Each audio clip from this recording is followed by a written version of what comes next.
छात्र यूनिट गठन करने का मकसद होना चाहिए, क्योंकि अगर आपकी यूनिटी कहीं नहीं है तो आप समस्या का समाधान क्या खाक करें। और गठन पर ध्यान देने के बाद अपना पूरा तंत्र लगाकर ये देखे कि किस यूनिवर्सिटी में SC ST की कितनी सीटें खाली हैं, कितने प्रोफेसरों की सीटें खाली हैं। आपका जो वाइस चांसलर है, एक समय आ जाना चाहिए जो 6 महीने ले आप 1 साल ले, कि अगर उसको ये पता लग जाए कि 12वीं यूनिट का व्यक्ति आपसे चर्चा करने के लिए आ रहा है तो उसकी तबियत ठीक हो जाए। सेवा भाव से अपनी क्षमता अनुसार अपने ज्ञान के बल पर जो ज्ञान उन्होंने हासिल किया है जो वो करेंगे, उस ज्ञान को बढ़ाने का काम करें, बांटने का काम करें, सही जानकारी देने का काम करें। और हम RSS के विप्लव वाले नहीं है और बजरंग दल वाले नहीं है कि आगे तोड़फोड़ करेंगे, मारपीट करेंगे जेएनयू में जैसे की थी। हम आएंगे, वहां बैठेंगे, लोकतांत्रिक ढंग से टेंट लगाकर धरना कैसे दिया जाता है ये बता देंगे आपको। छात्र संघ सिर्फ राजनीति करने का जरिया नहीं है, नहीं, खासतौर से अम्बेडकरवादियों के लिए तो है ही नहीं। हो सकता है मनुवादियों के लिए हो, अम्बेडकरवादियों के लिए नहीं। आपकी जिम्मेदारी और आपका काम ज्यादा बढ़ जाता है।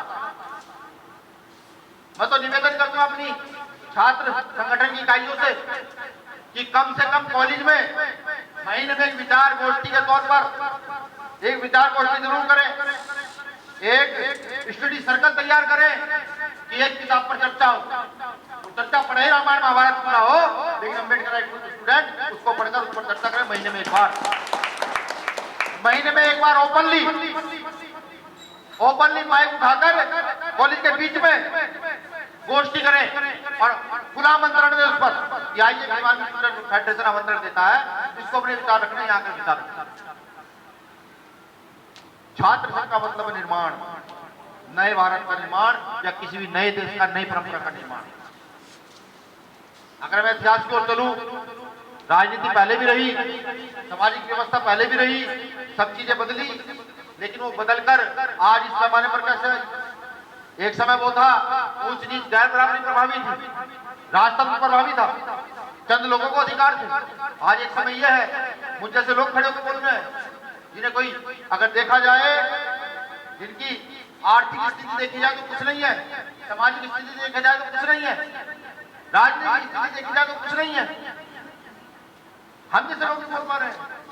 तो ये क्या कहा गया, ये एजुकेशनल परिवर्तन है, शिक्षा का परिवर्तन है। और शिक्षा क्या है, ये कैसे पहुंचेगी, पढ़ तो सभी रहे हैं। अगर मैं आज अपनी ही बात लूं, जिस समय मैं 10th क्लास में आया और मैंने देखा यार मेरी उम्र और बच्चों से ज्यादा क्यों, तब दिमाग नहीं था, इतनी स्थिति नहीं थी सोचने की। धीरे धीरे आगे बढ़े, इंटर की ग्रेजुएशन किया और फिर फॉर्म भरने शुरू किए, बैंक PO के, पुलिस के, FCI के, इसके उसके, दिल्ली पुलिस के, कभी किस चीज के। जब बैंक वो फॉर्म भरना शुरू किया तब दिमाग लगाया कि वो जो 5 साल का रिजर्वेशन नौकरियों में एक्स्ट्रा मिलता है, अगर आप जो है 18 साल का पुलिस भर्ती हो सकता है तो SC ST को 5 साल का अलग से मिलता है। तो 2-3 साल उन्होंने पहले ही, वो शिक्षक जो हमें पढ़ाते थे उन्होंने 3 साल का रिजर्वेशन हमारा पहले ही मैनेज कर दिया। एक 2-3 साल की एज फालतू नहीं।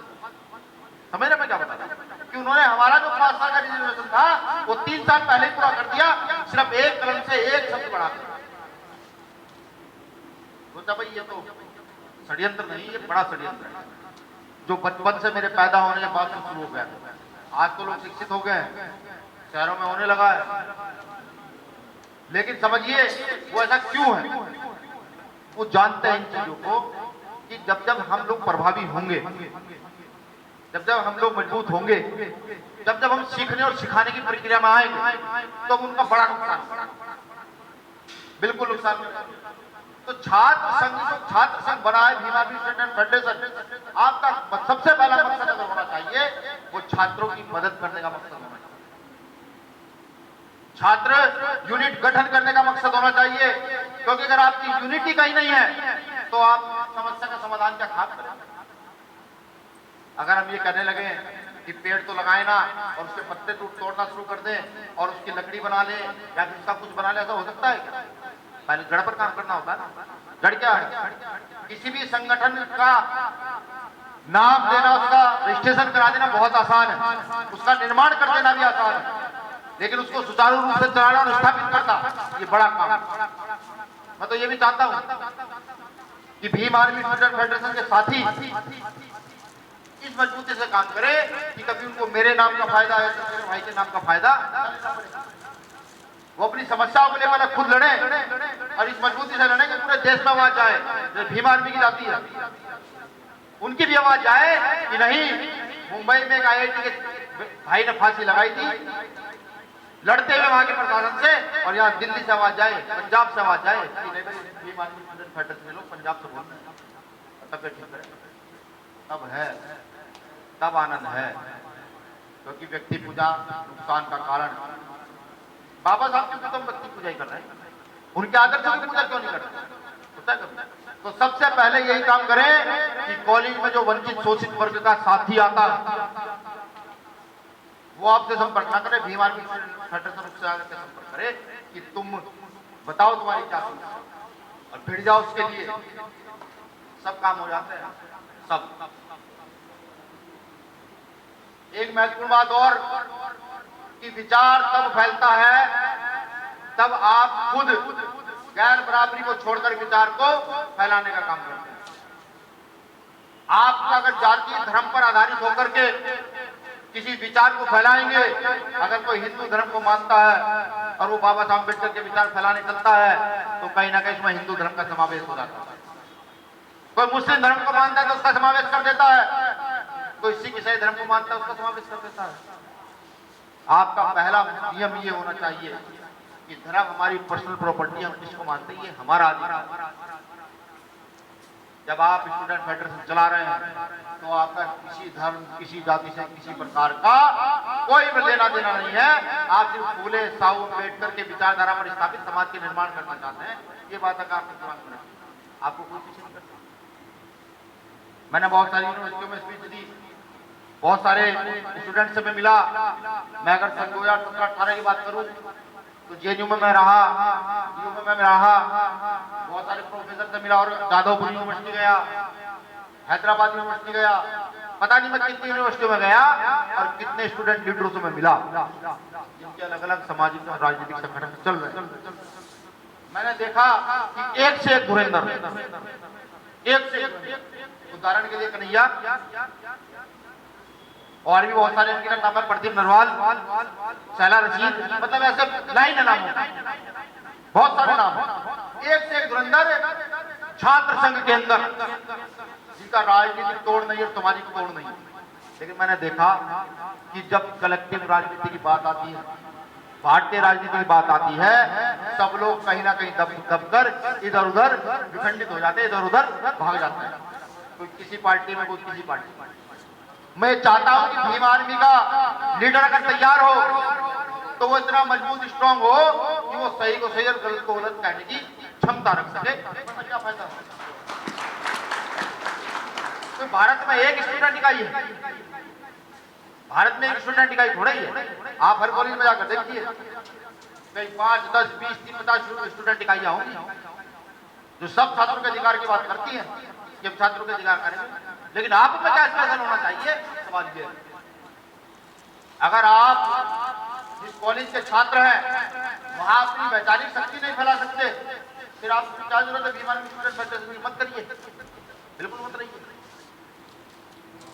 तभी मैं कह रहा हूं कि एक स्टडी सर्कल शुरू कीजिए, एक किताब पर चर्चा शुरू कीजिए, हो सके तो ओपन चर्चा कीजिए, बिल्कुल चर्चा कीजिए ओपन।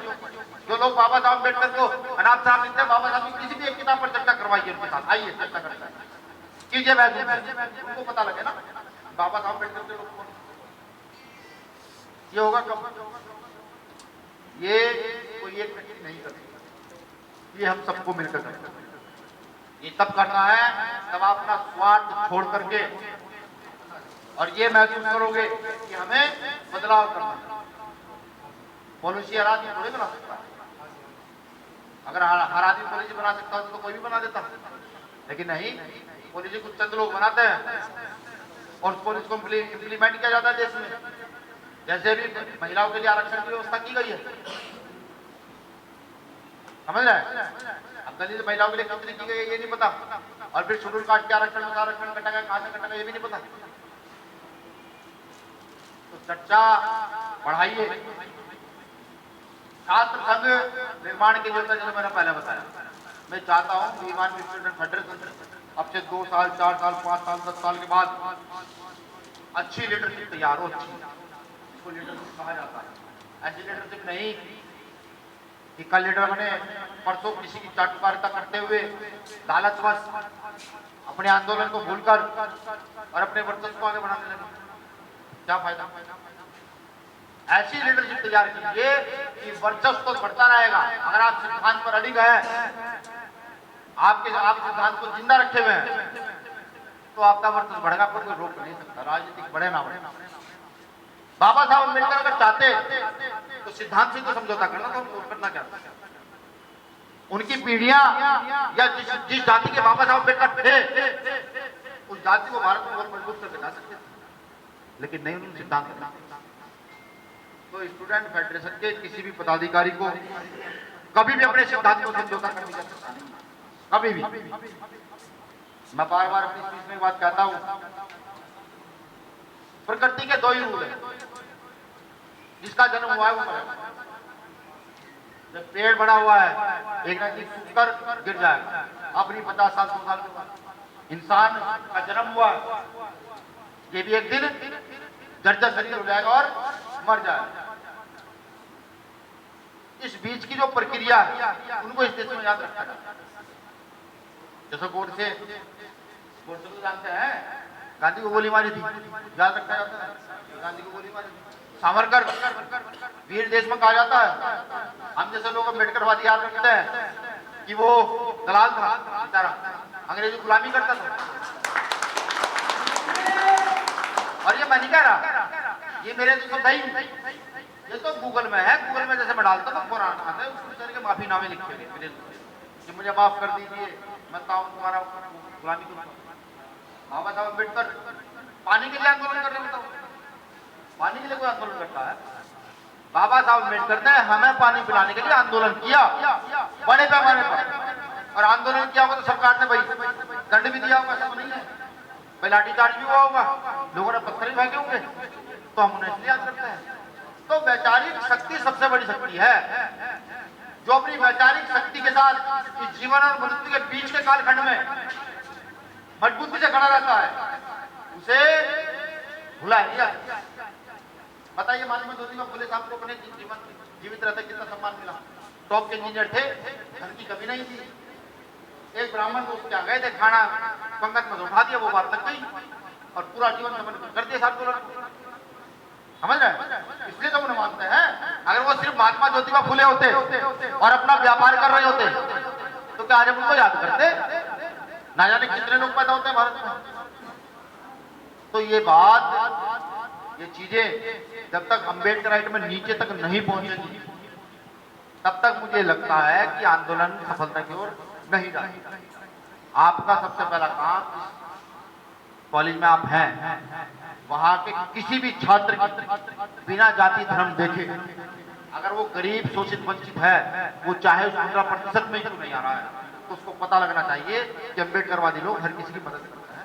ये जाकर तो उसकी मदद कराइए, क्योंकि छात्र जीवन जो है, ठीक है, भारतीय जनता पार्टी ने छात्रों को भी हिंदू मुस्लिम में बांट रखा है। आज कॉलेजों में क्या बात होती है, आज कॉलेजों में धर्म पर चर्चा हो रही है, जहाँ शिक्षा पर चर्चा होनी चाहिए, वो रामायण पर चर्चा करा रहे हैं। अभी बाबा साहब अम्बेडकर के प्रांगण में उन्होंने विश्वकर्मा पूजा कराई। अब आप सोचिए कि कल क्या होगा। भाई आरएसएस कितना प्रभावी हो गया उस देश के अंदर, सरकार उनकी है, लेकिन आज भी हम उसे कहते हैं वो चड्डीधारी अंग्रेजों के गुलाम रहे हैं। उन्होंने कभी मुख्यालय पर तिरंगा नहीं लगाया, ये कहते हैं ना। और ये कहा जाएगा जब तक यहाँ तक जीवन रहेगा, ये कहा जाएगा। अब आप सोचिए, जो गलत करेगा उसको गलत कहा जाएगा, जो सही करेगा उसको सही कहा जाएगा। तो छात्रों का ये सबसे पहला काम होना चाहिए। मैं जो प्रदेश की हमारी यूनिट है, मैं उनसे भी एक सलाह उनको दूंगा कि कम से कम महीने में आप जो है अपने पूरे प्रदेश कमेटी के साथियों से और यूनिवर्सिटी और कॉलेज कमेटी के साथियों से हो सके तो मुख्य लोगों से महीने में जूम मीटिंग पर चर्चा जरूर कीजिए कि क्या परेशानी है, क्या चल रहा है, क्योंकि समाधान तभी आ पाएगा जब परेशानी का पता होगा। अगर आप तक परेशानी नहीं पहुंचेगी तो वो हम तक नहीं पहुंचेगी। अब क्योंकि मैं छात्र जीवन से ऊपर उठ चुका हूं, ग्रेजुएट पोस्ट ग्रेजुएट कर चुका हूं, मैं अगर 10 दिन भी कॉलेज में जाकर रहूं तो मुझे समस्याओं का पता नहीं लगेगा, आपको पता लगेगा। तो आप अपनी जैसे सीनियर लीडरशिप को बताएंगे तो समस्याओं का एक कलेक्शन करके, चर्चाएं करके फिर हम तक पहुंचेगा भाई ये स्टूडेंटों की ये मेन मुख्य समस्याएं हैं, इस पर अब आपके द्वारा छात्र के द्वारा लड़ाई होनी चाहिए, ये बहुत जरूरी है। और जैसे मैंने पहले कहा कि सारी टीम सबसे पहले कॉलेज और यूनिवर्सिटियों में अपने गठन पर ध्यान दे, बिल्कुल, और गठन पर ध्यान देने के बाद अपना पूरा तंत्र लगाकर ये देखे कि किस यूनिवर्सिटी में SC ST की कितनी सीटें खाली हैं, कितने प्रोफेसरों की सीटें खाली हैं, डाटा लड़ाई हथियारों से लड़ी जाती है, खाली हाथ नहीं। और स्टूडेंट की यही लड़ाई है, उसे ये पता होना चाहिए कि उसके यहाँ उस कितने अधिकार, कितना हनन उसके समाज के अधिकारों का हो रहा। अगर ये नहीं पता रहेगा तो कैसी लड़ाई, कोई लड़ाई नहीं होगी। अधिवेशन का भी फायदा तभी है तब आप यहाँ से जाकर ताकत को कम से कम 10 गुना बढ़ा लें। आपका जो चेयरमैन है, चेयरमैन बोलते क्या बोलते हैं आपको, वाइस चांसलर, आपका जो वाइस चांसलर है एक समय ऐसा आ जाना चाहिए जो 6 महीने ले आप 1 साल ले कि अगर उसको ये पता लग जाए कि भीम आर्मी यूनिट का व्यक्ति आपसे चर्चा करने के लिए आ रहा है तो उसकी तबियत ठीक हो जाए, वो जवाब तो समझ कर दे। रोहित वेमुला खुद थोड़ा ही मरा, इतना पढ़ा लिखा व्यक्ति, इतना वैचारिक व्यक्ति, फुले साहब अम्बेडकर की विचारधारा मार्क्स को जानने वाला व्यक्ति चला जाता है। इसलिए ऐसे ना जाने कितने लोग, कितने छात्र आत्महत्या करते हैं। मेरा मानना है कि प्रतिदिन कोई ना कोई तो जरूर करता होगा। हम इस आंदोलन को कलेक्टिव आंदोलन बनाएंगे, कलेक्टिव आंदोलन। कैसे कि चाहे घटना केरल की हो और चाहे कन्याकुमारी की हो, चाहे जम्मू की हो और चाहे बंगाल की हो, हमारी यूनिट जब वहां स्थापित हो जाएगी तो घटना जब 10 मिनट में आप तक पहुंचेगी तो वो अगले 20 मिनट में पूरे देश में जाएगी। आप जानते हैं सरकार को यह समझ नहीं आता कि भीम आर्मी का IT सेल कितना मजबूत है, कितना प्रभावी है, कितना मजबूत है, ये नहीं जानती। क्योंकि एक मैसेज चलता है वो 20 मिनट में पूरे देश के फोनों पहुंच जाता है, एक मैसेज। और मैं आपको ईमानदारी से बताऊं, हमारा कोई IT सेल है ही नहीं। भीम आर्मी का जिलों में कोई बना रखे मीडिया बर्बादी, वरना कोई मतलब एक कलेक्टिव IT सेल नहीं है कि मैंने एक मैसेज कह दिया सुनील भिंडा बोले भाई भिंडा जी पूरा स्थान फैला दो, नहीं है। लेकिन अगर एक मैसेज चलता है तो कॉपी पेस्ट हो गया अगले 20 मिनट में। मैं अगर ये कहूं केरल में मुझे फोन करके पूछूं भाई क्या मैसेज आया है, तो केरल का व्यक्ति मुझे बता देगा सर आ गया, समझ रहे। तो ये कलेक्टिव, इस आंदोलन को कलेक्टिव करना भी भीम आर्मी स्टूडेंट फेडरेशन का लक्ष्य होना चाहिए। जैसे पिछले साल केरल के अंदर हमारी यूनिट ने एक आंदोलन किया, 1947 के बाद वो पहला दलितों का आंदोलन था केरल के अंदर, क्योंकि केरल में स्थिति दलितों की कहने के लिए एक्चुअली बहुत बुरी है। वहां पर एक मैडम को, जैसे यहाँ पर हमारी बहन बैठी हुई है दिल्ली जनता मंदिर में बैठी, दीव में बैठी है, ऐसे ही वहां पर उनको परेशान करके पुलिस से निकाल दिया गया। भीम आर्मी यूनिट को पता लगा, वहां एक बहन है हमारी जो भीम आर्मी को देखती थी, राष्ट्रीय उपाध्यक्ष, अब शायद उसकी नौकरी लगी, वो कहती है मेरे भैया नाम मेरा मत लिया करो, कभी मेरी नौकरी छूट जाए। नहीं मैं किशोर की बात कर रहा हूं। तो उस गुड़िया ने वो आंदोलन शुरू किया और वो आंदोलन इतना प्रभावी हुआ कि वहां से चंद्रशेखर भाई को प्रेशर दिया गया, भाई इस आंदोलन को खत्म कराइए। उन्होंने मुझे कहा भाई ये आंदोलन खत्म करा दीजिए, हमारे बच्चों को वहां नुकसान हो जाएगा, सरकार को जेल में डाल देंगे। मैंने वहां बात की, मैंने कहा बहन इस आंदोलन का प्रेशर आ रहा है और स्थिति खराब होगी। उस गुड़िया ने मुझे कहा भाई लड़ाई के बहुत नजदीक है कि 2 दिन और दे दीजिए, अगर इन्होंने हाथ पैर तोड़ के जेल भिजवा दिए ना तो मुझे उम्मीद है कि आप लोग जमानत में पढ़ाई लेंगे, लेकिन 2 दिन दे दीजिए कि सरकार झुकेगी। मैंने चंद्रशेखर भाई को कहा भाई 2 दिन मांग रहे हैं बच्चे, नहीं मानेंगे, 2 दिन चाहिए ठीक। फिर चंद्रशेखर भाई ने भी कहा जिन्होंने मैसेज भेजा था कि वो कार्यकर्ता मेरे हैं, हाथ सोच समझ के लगाइए, उनको हाथ लगेगा तो मैं आऊंगा, और मैं आऊंगा तो मेरे साथ कितने लोग आएंगे तुम अंदाजा नहीं है। और समझिए उस गुड़िया ने 2 दिन का वादा किया था, 1.5 दिन के अंदर वो आंदोलन जीता। जिस दिन मैंने बात की, केरल का पूरा मीडिया लिया, पूरा वामपंथ केरल का लिया, ये क्या हुआ। और जो वहां की जो वो थी, क्या बताया तुमने, कोई सांसद, उसको वहां से हटना पड़ा।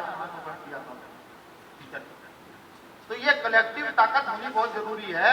अगर भीम आर्मी का प्रेशर ना होता तो वो आंदोलन मुझे लगता है जीता ना जाता। जाति के आधार पर आंदोलन कर दिया जाता। इंटर कॉलेज तक में शोषण होता है, जाति देखकर वाइवा में मार स्टार्ट किया जाता है। और ये मैं खुले मन से भी कह रहा हूँ, बहुत सारे लोग इसमें सवाल भी खड़ा करते हैं, लेकिन ये हकीकत है। जाइए, आप जानते हैं कि बहुत सारे शेड्यूल कास्ट के स्टूडेंट जो है ना, वो यूनिवर्सिटी और कॉलेज तक, अच्छे कॉलेज तक पहुंच ही नहीं पाते।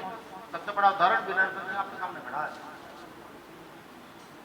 पिताजी और दादाजी फोर्स में थे, तो हाई स्कूल के बाद इंटर किया, फोर्स में जाएंगे। 1 साल गैप मारा, बीए में एडमिशन ले लिया, फोर्स में जाएंगे, तैयारी करते रहे, नहीं गए। फिर सोचा नहीं बैंक में जाएंगे, बैंक की तैयारी शुरू कर दी, नहीं गए। फिर सोचा एसएससी करेंगे, फिर तैयारी शुरू कर दी, नहीं गए।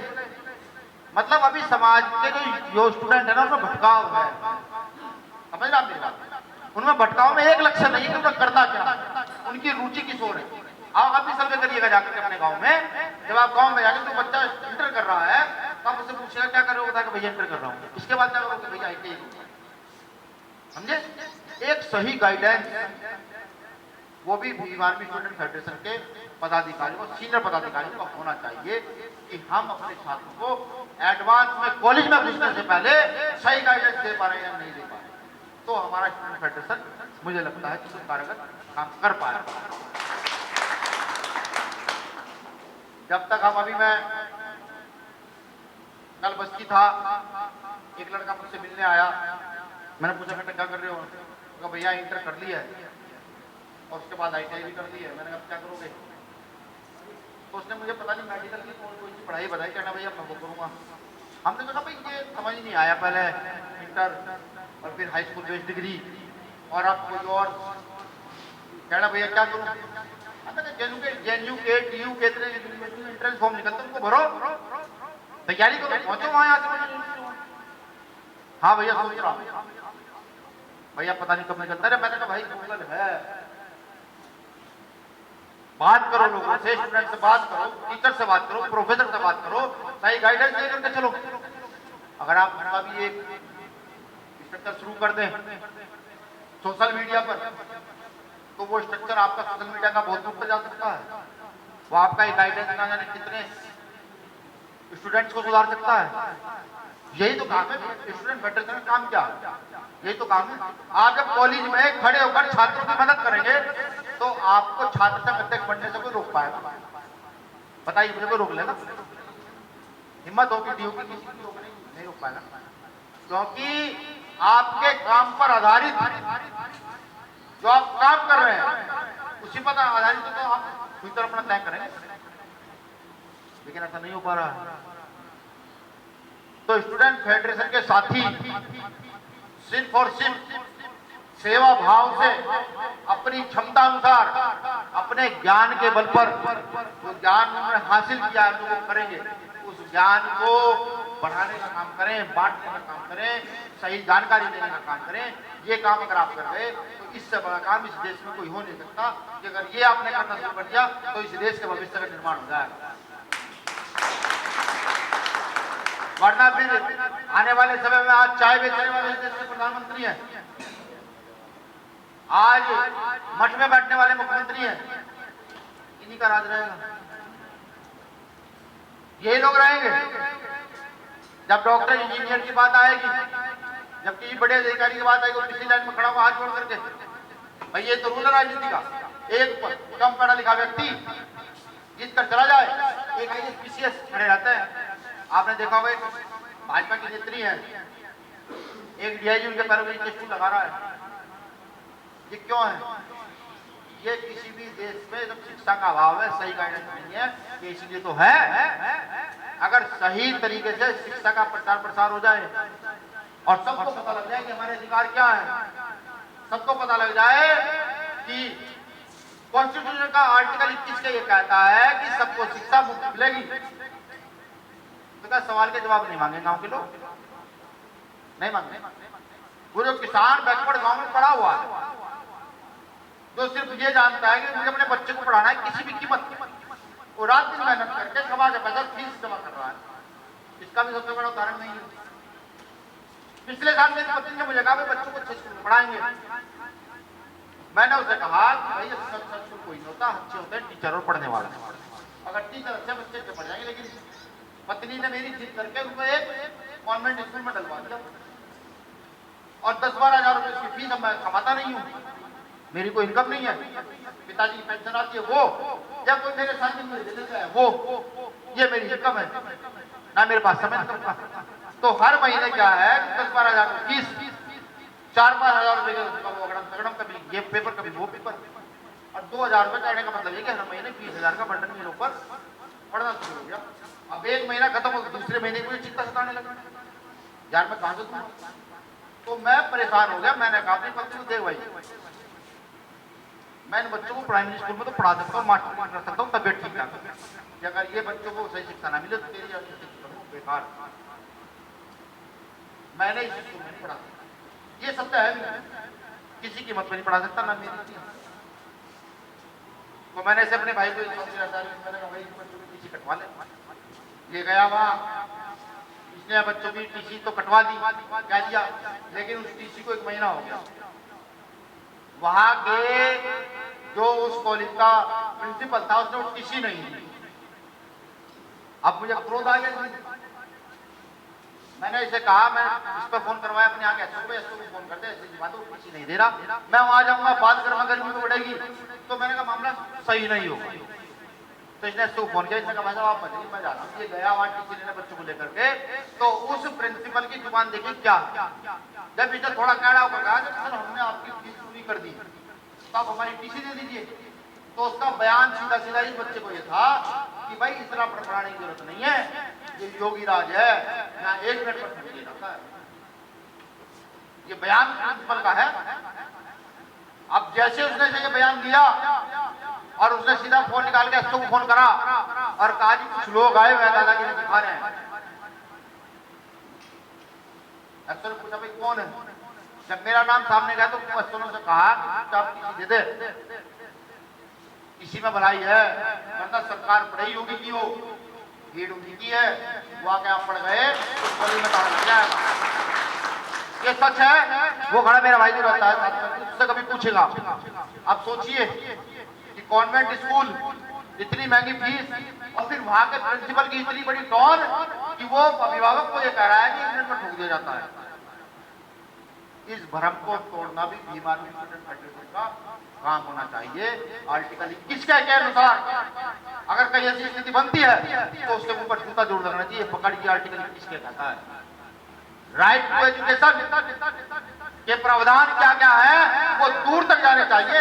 तो भीम आर्मी स्टूडेंट फेडरेशन का लगेगा मुझे तो काम हो रहा। मतलब कि क्या है कि वो जितना ताकतवर होगा तो और ज्यादा और ताकत आ जाए।